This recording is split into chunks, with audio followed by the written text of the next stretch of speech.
Welcome to Grammar 101. Good morning, Victoria. Happy Friday. How are you? I'm good. How are you? I'm good. Just happy it's Friday. The weekend's right around the corner. Don't forget your homework is on the board. It's going to be your SSR summary. It's due on Monday. Don't forget to turn it in. Turnitin.com. It's the final one. And then your reader's analysis is due the following Tuesday. So today we're going to focus mainly on grammar just because, we do have a test next Wednesday. And so we're just going to do a little bit of review to make sure that, you're tip-top for your test. So why don't you go ahead and open your notebook to your grammar section. Get out a pen and go ahead and open your grammar book to page 2. There! That's not fair, Mr. Marshall. Come on, you gotta be quick about it. Get on it. Okay. So, it looks like today we're going to just go over the parts of speech and identifying them. So, why don't you go ahead and read what the noun is for us. A noun names a person, a place, a thing, or an idea. Okay, now Victoria, you know how we do bold words in this class. So go ahead and try that again. A noun names a person, a place, a thing, or an idea. That's much better. Thank you. Okay, so then why don't we go ahead and turn the page. And down on the right-hand side, you're going to see the pronoun. Why don't you go ahead and read that for us? A pronoun is a word used in place of one or more nouns or pronouns. Okay, let me read a couple examples here. Angelo borrowed a hammer and some nails. He will return them tomorrow. The pronoun he is taking place of noun Angelo, and the pronoun them takes place of the noun hammer and nails. Any questions so far? Okay, so I'm going to turn the page. And turn the page again. And maybe turn the page again. Oh, no. Sorry, stop right there. There's the adjective right at the bottom of the page. So go ahead and read that for us. An adjective modifies a noun or a pronoun. And go ahead and read that little description. Oh, sorry, go ahead.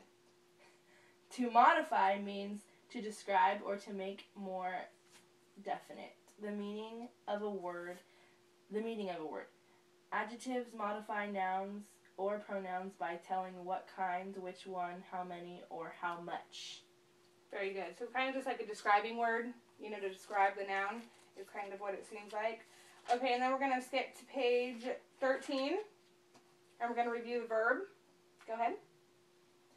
A verb expresses action or state of being. Okay, so it just seems like to be an action.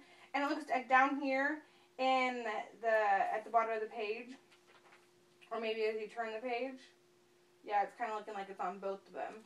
A linking verb connects the subject to a word or a word group in the predicate that identifies or describes the subject. Such a word or word group is called a subject complement. It looks like linking verbs are mainly used in the form of be, to be, the verb, which is am, is, are, was, were, being, had been, would have been, would be, might be. I think do you get the point, or would you like me to give you more examples? Nah. You think you got it?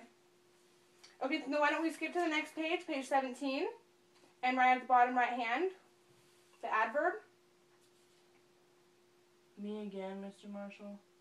Yes, Victoria. Today is your day to shine, sunshine. An adverb modifies a verb, an adjective, or another adverb. Oh, I'm sorry. Can you read that little side note below it?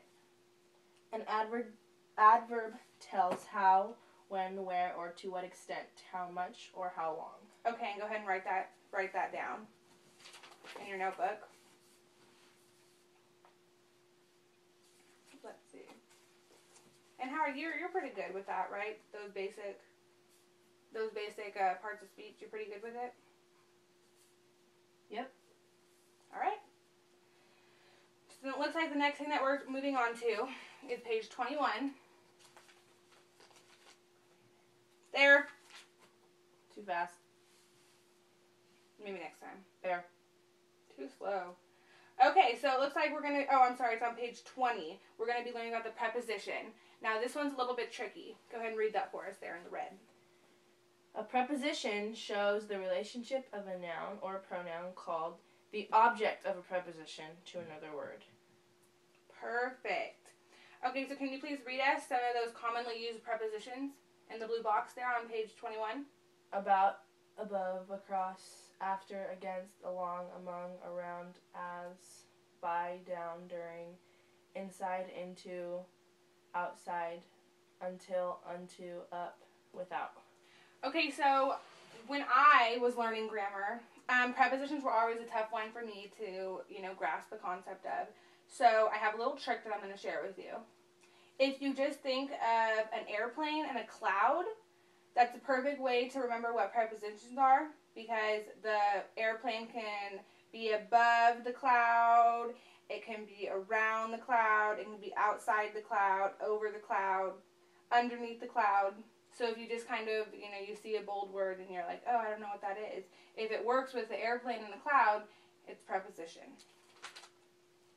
Okay, so I think we're going to skip ahead here to page 33.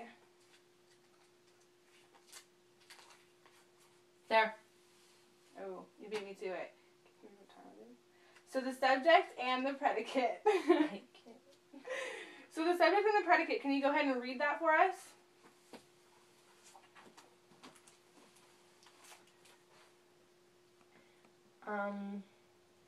Sentences consist of two basic parts, subject and predicates. The subject tells whom or what the sentence is about. The predicate tells something about the subject. Okay, and can you go ahead and skip down and read what the simple subject and the complete subject is?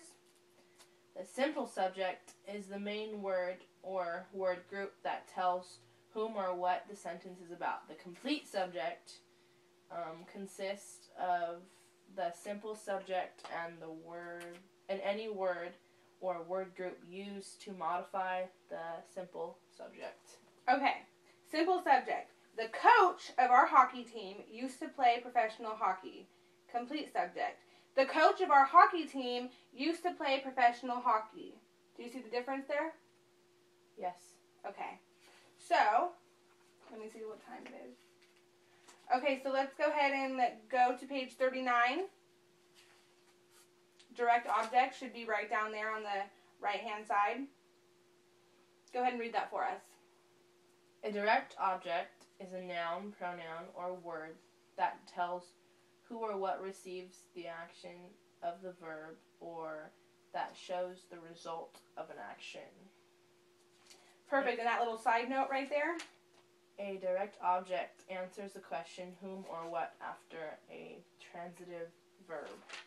Okay. Drought destroyed whatever we planted. Destroyed what? Whatever we planted. Go ahead and read the indirect object right there. Where? Right there in the middle of the page, 2I of page 40. Oh. Left-hand side. An indirect object is a noun, pronoun, or word group that precedes a direct object and tells whom or what, or from whom, or for what. The action of the verb is done. Okay, so we basically covered the couple of chapters that our test is on. Are there any questions? Nope, I think I got it. Okay, so we're going to, in our notebook today, we're going to do on page 27, the chapter review. We're going to do A and B. And then on page 40, oh, I'm sorry, not 41. I must have lost my page here. And then the chapter review for chapter 2 on page 49, we're going to do A and B as well. So I'll give you about 10 minutes to do those. No, maybe 20 because that's a lot of work. So go ahead and get started, and then we'll correct in a little bit. Thanks for joining. Bye. Bye.